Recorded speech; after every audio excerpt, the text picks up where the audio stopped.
Welcome to Red Debates on the LFC Transfer Room. I'm Jack, joined today by Chris, Matty, and Ben, talking about some crazy deadline day transfers that have been coming through for Liverpool. 48 hours ago, we were thinking about what could this side look like after the transfer deadline day, and today it's been a remarkable change. Ben Davies and Ozan Kabak look like they're nearing their confirmed arrivals, recording this around 6 p.m. UK time. For us, I'm going to start off with Ben Davies, the biggest surprise of them all. At least Kabak had some links beforehand. But Ben, your namesake, I'm going to start with you. Coming from Preston North End, £1.6 million. What kind of stands out for you in terms of the stats as you see Davies make the transition from Championship football to the Premier League? It's one that came out of nowhere, didn't it? But he looks like a fairly solid player. He ranks in the top 10 for pretty much every defensive stat in the Championship, which is always promising. He wins 75% of his defensive duels, which is not bad. I think, that's pretty solid. It looks like he has a bit of pace about him as well. And he can also play left back. I think people aren't really talking about that, but he could be a decent left back cover in the future. I know we got Timikas, but he hasn't really kicked on or done it as much as we would have liked. So I think that's promising. And just having a left-sided centre-back, it looks like we might not see Fabinho in that role for the foreseeable future. Left-footed centre-backs are all the rage now, aren't they? Yeah. Everyone loves a left-footed centre-back, so that's another big thing for him. Yeah, the big thing is his transition to Premier League football. And Chris, you spoke to Ollie Dawes of Deep Dale Digest. What did you kind of learn from him about his time at Preston? That's going to help him make this big jump to the Champions. Well, yeah, it was a great conversation, and it was really, really good to speak to someone who's actually knowledgeable of Ben Davies, because not many of us are really. As I said, my knowledge only stems from Football Manager, so I can't really make an informed judgment. However, he said something about him being really, really solid, not really playing any bad performances that he can ever remember in the sort of 3 to 4 years that he's been in and around the team, which is something that's really, really good, because despite, having these young players coming in and having, quite some young players in and around that position, they have some inconsistencies. And having a player like Davies, who's steady 6, 7 out of 10 every week, it would be brilliant. And that's excellent. And he's also played really, really well against teams like Leeds and Wolves, who've been outstanding in the Championship in recent years. So I don't have any concerns about him going to the top level. And I think he's worth, to get him for 2 million, and I think this is £600,000 initial fee or something like that. I think we've got him for a fifth of his real price. Definitely a lot of potential. And then Matty, obviously there was center back crisis, is a very kind word to describe it, for what was happening at the heart of the defense for Liverpool. Short term, long term, what impact is Ben Davies going to make for the Liverpool defensive unit? I think short term it allows Fabinho to go back into the 6 and release him, which helps our build-up play all around in the game. And then long term, who knows, with whether Gomez comes back and plays this level again when Van Dijk's back, who knows, we fit in. But for the price we paid for him, it's no risk really, because like Chris said, we got him like a fifth of the value. So if he doesn't work, we can sell him on for a profit. Mickey Edwards will always sort that out. That's really the thing as well, because so many Premier League clubs, Celtic wanted him, so there was so much interest in him. He's still 25, he's English, and there's always a market for English players and English centre-backs. So that's another point, isn't it? Sorry, Ben. That's another point, is that he's a homegrown player. He counts towards the homegrown rules, which is something that we were a little bit iffy on, weren't we, if I'm not mistaken?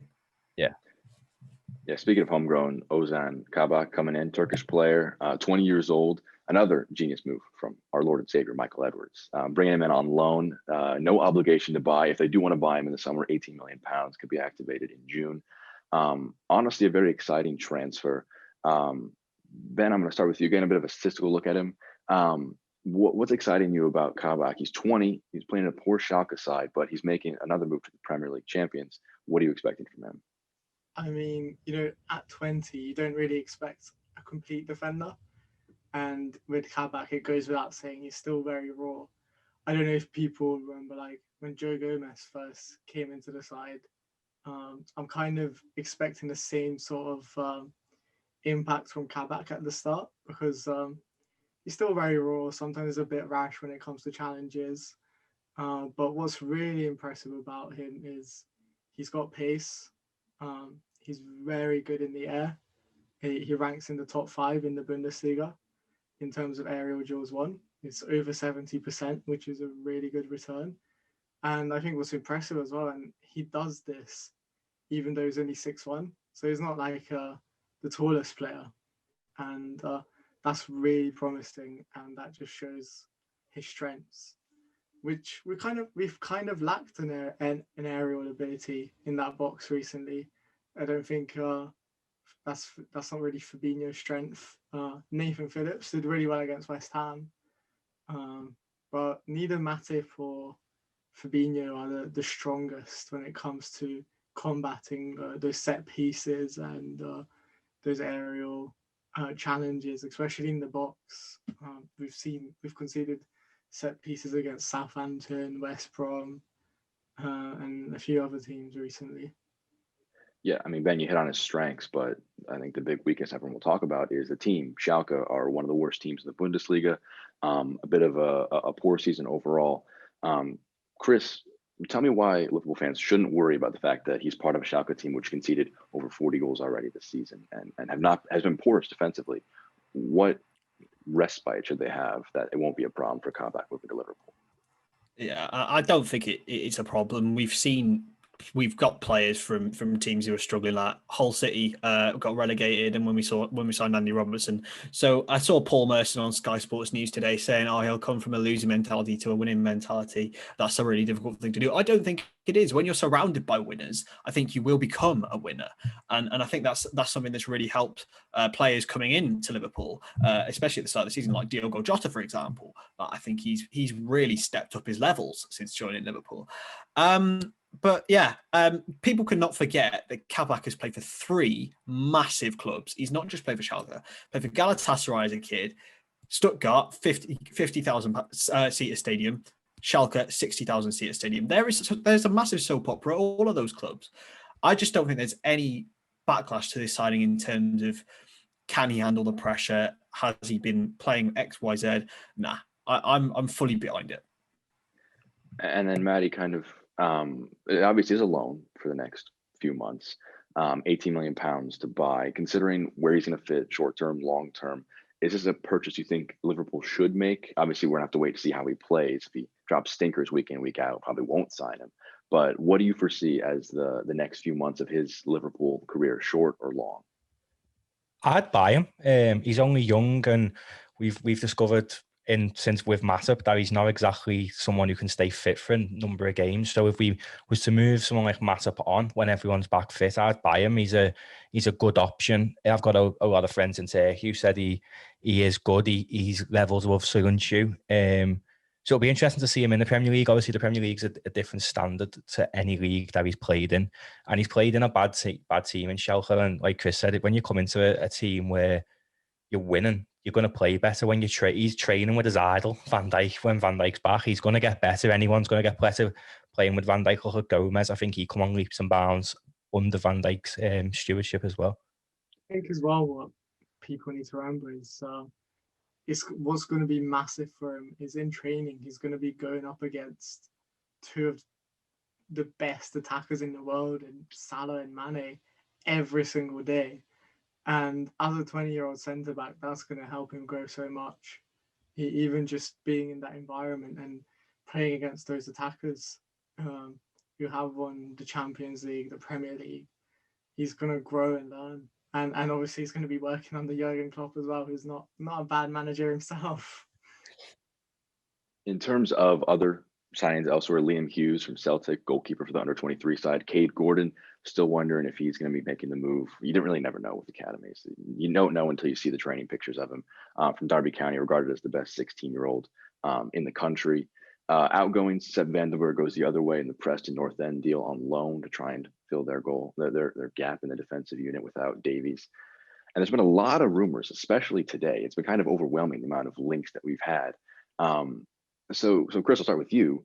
What is a player that either wasn't signed today, is rumored for the summer, that you think would be a good fit for Liverpool, would have been a good fit for Liverpool, but I guess in your football manager fantasy, you would have liked to see at Liverpool? Kanate obviously is the one that gets tossed around a lot, but one that I know Ben loves and the first time Finnish lads love is Tapsoba. So I'm gonna pass it on to him because he knows a lot more than me. But yeah, this lad is special from the statistics that I've seen. I've never actually seen him play, but some of this Edmund Tapsoba, I think his full name is. That's the man. I trust Ben's recruitment more than mine. So I mean, Tapsoba is an incredibly talented player. Just his confidence on the ball. He reminds you of Van Dijk when he's on the ball. The way he like sprays passes, and he is scarily good. Even in terms of defensive duels won, he's pretty solid, and he's made Bayer Leverkusen into a team that's almost competing for the title in Bundesliga now. Ever since he's come in, Leverkusen have looked really strong, and that's kind of his influence.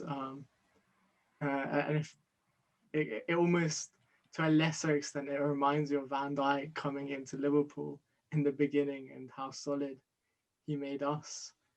But I think for the summer, in terms of transfer targets, I think it's not really being mentioned or hasn't been mentioned in January, because all of it is about centre backs and all these defenders that we need to bring in. But I think a crucial area that we need to recruit in the summer is to have a back. If Origi is going to leave, we need a backup striker, an alternative, someone who offers the height, the aerial ability of Origi.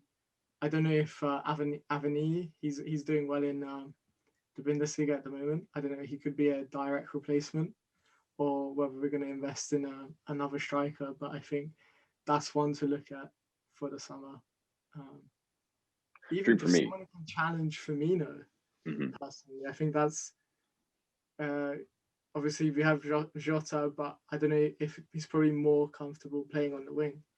So to have someone as a number 9, and my personal choice would probably be Patson Daka. I think there's no surprise for anyone who knows my history with first-time Finnish. But he's a Liverpool fan, scored 2 against us in pre-season against Van Dijk. So we know he's not a bad player, and his record this season for Salzburg is incredible.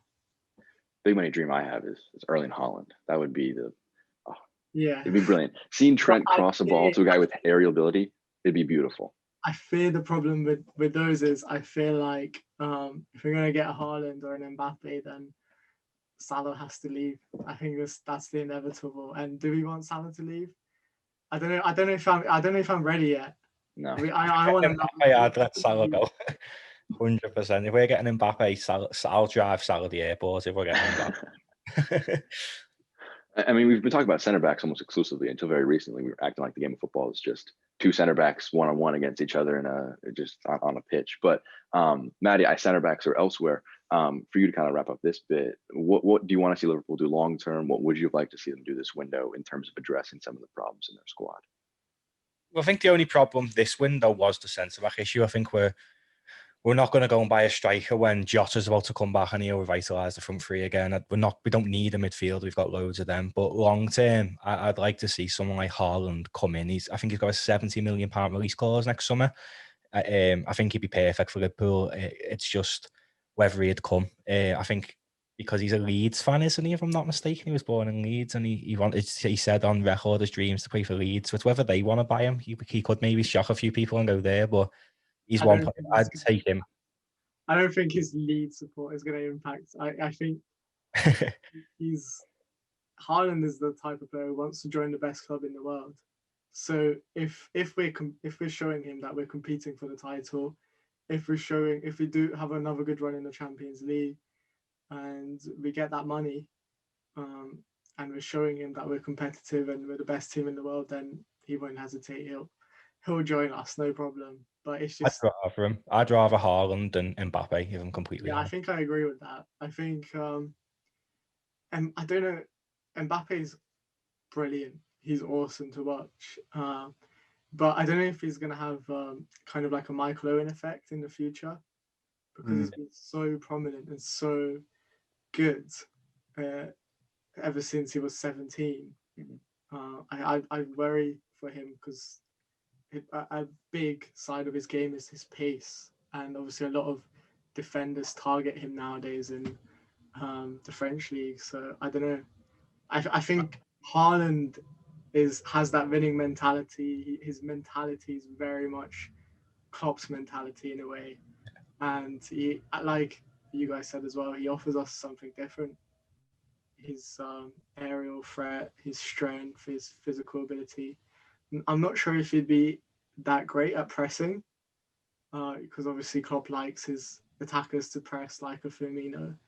I'm not sure if he's the greatest when it comes to doing his defensive duties, but he's got a lot of other qualities about him, so I would not complain if we get him in. And don't forget, obviously Klopp managed Lewandowski at Borussia Dortmund, so there's I don't know whether there's comparisons there. I think Haaland has a higher ceiling than Lewandowski, and that's a massive thing to say. But I do genuinely think he does, because obviously Lewandowski maybe wasn't showing as much at Haaland's age as Haaland has done.